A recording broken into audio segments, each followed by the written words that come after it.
Pag-usapan natin itong GCell na loan or Ginhawa Solar Energy Loan na pwedeng makakuha up to 500,000 pesos. Babayaran mo within 5 years, kumbaga nasa 10,000 kada buwan. At ang ino-offer dito ay 5% per year na interest with no service fee.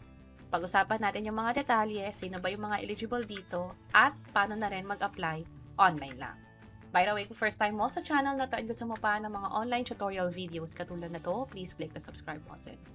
Lalo ngayon nagkakaroon ng krisis sa petrolyo na pwedeng magkaroon din ng epekto sa pang-araw-araw na buhay katulad ng sa kuryente.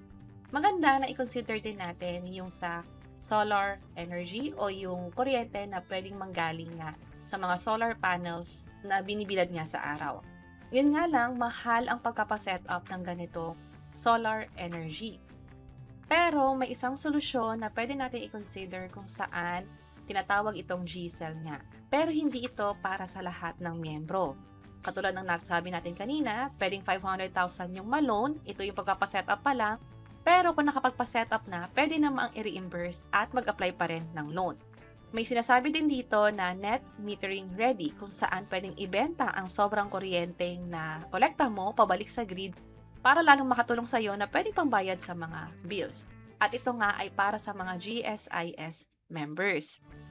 Kung saan pwede itong i-apply sa GSIS Touch mobile app. Ito yung mga empleyado ng gobyerno na meron ng account dito sa digital app nila.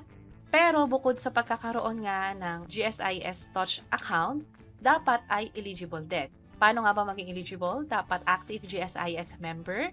Pwedeng ang service profile mo ay permanent, regular, or non-career or special member.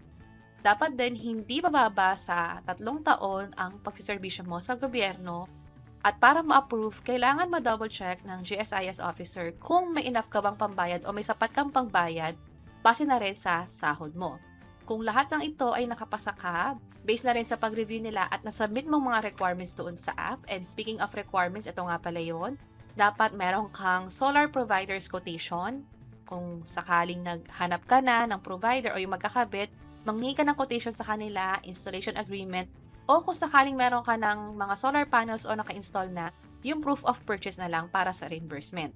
Bukod dito sa unang requirements, kailangan din itong i-certify ng authorized agency officer.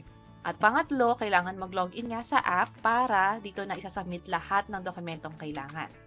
Itong GSIS Touch ay pwedeng ma-download from Google Play or Play Store or App Store na din. At kapag nasubmit mo na nga lahat ng requirements na napag-usapan natin at na-approve ka na, yung pera ay papasok sa bank account mo within 3 working days. Ang kagandahan pa dyan, may libre itong 3-year insurance kung saan kapag may nangyaring sira doon sa mga solar panels, halimbawa nagkaroon ng bagyo, ng kidlat, o iba pa, covered ito ng insurance. And just in case na yung nag-loan ay namatay, considered na paid na rin yung hiniram sa GSIS. So kung mapapansin nyo, yung buong proseso ay online. Gagamitin lang yung sa app and then hintay na lang yung pera dun sa bank account mo na siyang pwede nang magamit for solar electricity setup. And that's it. Kung may iba pa kayong katanungan, pwede nyo i-check yung website ng GSIS para dito. Also, baka magkaroon din ng updates. Ngayon nga ay nasa 500,000 pesos yung pwedeng ma-loan. Hindi natin alam kung pwede pa ito madagdagan. At ito nga pala ay tatakbo ng 3 taon. Dineclare ito ng March 25, 2026 and within 3 years pwedeng mag-apply ng loan sa GSIS.